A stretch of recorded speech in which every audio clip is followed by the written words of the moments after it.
চব্বিশের ছাত্র জনতার অভ্যুত্থানের মধ্য দিয়ে আমরা ফ্যাসিবাদের পতন ঘটিয়েছি।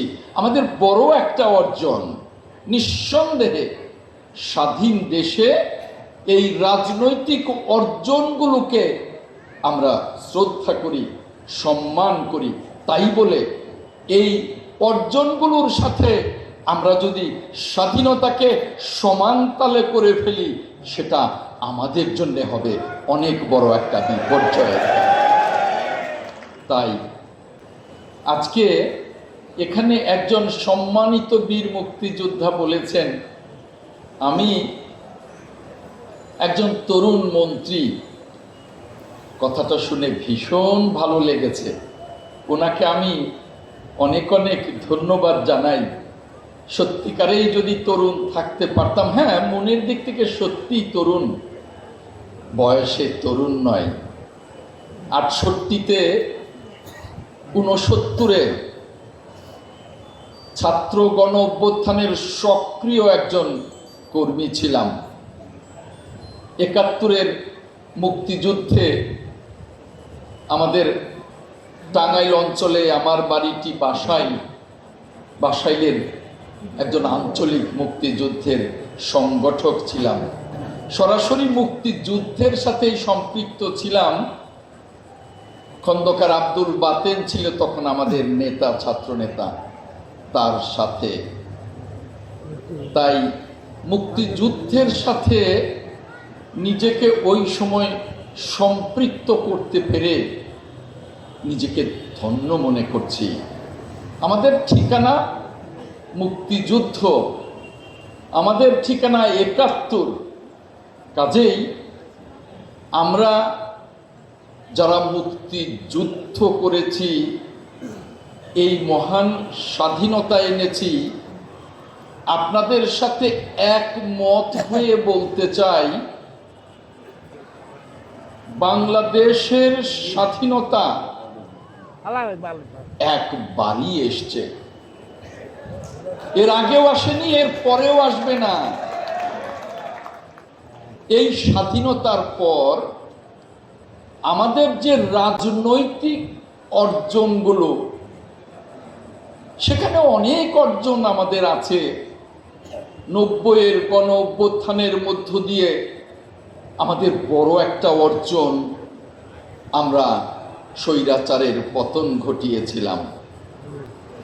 24-এর ছাত্র জনতার অভ্যুত্থানের মধ্য দিয়ে আমরা ফ্যাসিবাদের পতন ঘটিয়েছি। আমাদের বড় একটা অর্জন।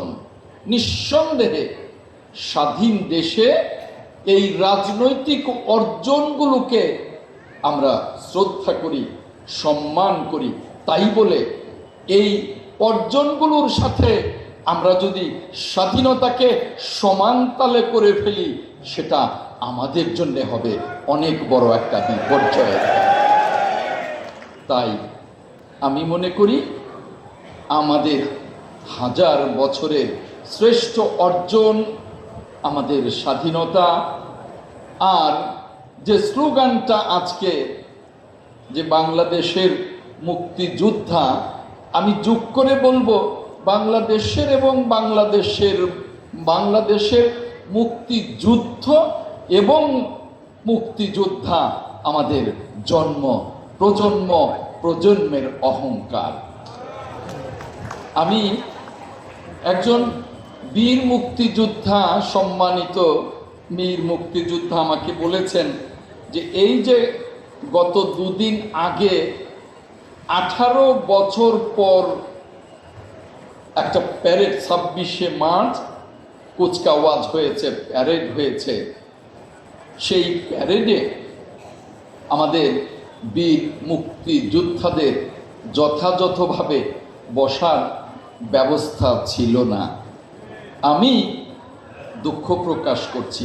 আপনারা জানেন যে মাত্রই কদিন আগে এই মন্ত্রণালয়ের দায়িত্ব আমাকে দেয়া হয়েছে আমাদের প্রিয় নেতা, মহান মুক্তিযুদ্ধের যিনি মহানায়ক, মহান মুক্তিযুদ্ধের যিনি মহান ঘোষক, রণাঙ্গনের মুক্তিযোদ্ধা, বাংলাদেশের প্রথম বীরুত্তম, তার সুযোগ্য সন্তান, বাংলাদেশের সাবেক তিনবারের প্রধানমন্ত্রী, যিনি মুক্তিযুদ্ধ মন্ত্রণালয় গঠন করে আপনাদেরকে সম্মানিত এবং মূল্যায়িত করেছেন, তার সুযোগ্য সন্তান আমাদের প্রিয় নেতা জনাব তারেক রহমান, তিনি আমাকে এই মন্ত্রণালয়ের দায়িত্ব দিয়েছেন।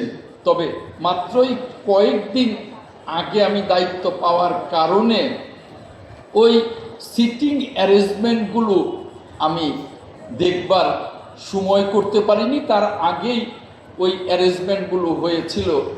আমি পরবর্তী সময়ে যাতে এই ভুলগুলো না হয়, যদি আমি এই মন্ত্রণালয়ের দায়িত্বেই থাকি, তাহলে আশা করি পরবর্তী অনুষ্ঠানে বীর মুক্তিযোদ্ধারা মূল্যায়িত হবেন যথাযথভাবে, এটা বলতে পারি। কিছু বক্তব্য এসছে বীর মুক্তিযোদ্ধা ভাইয়েরা, অমুক্তিযোদ্ধা যারা মুক্তিযুদ্ধের তালিকায় অন্তর্ভুক্ত হয়েছেন। একটা বক্তব্য আপনাদের মনে থাকবার কথা, আমাদের প্রিয় নেত্রী, দেশনেত্রী মরহুমা ম্যাডাম খালেদা জিয়া একবার শহীদদের তালিকা নিয়ে কথা বলেছিলেন বলে অনেক আমাদের প্রিয় নেত্রীকে অনেক কটাক্ষ করা হয়েছিল তদানীন্তন সরকারের কাছ থেকে।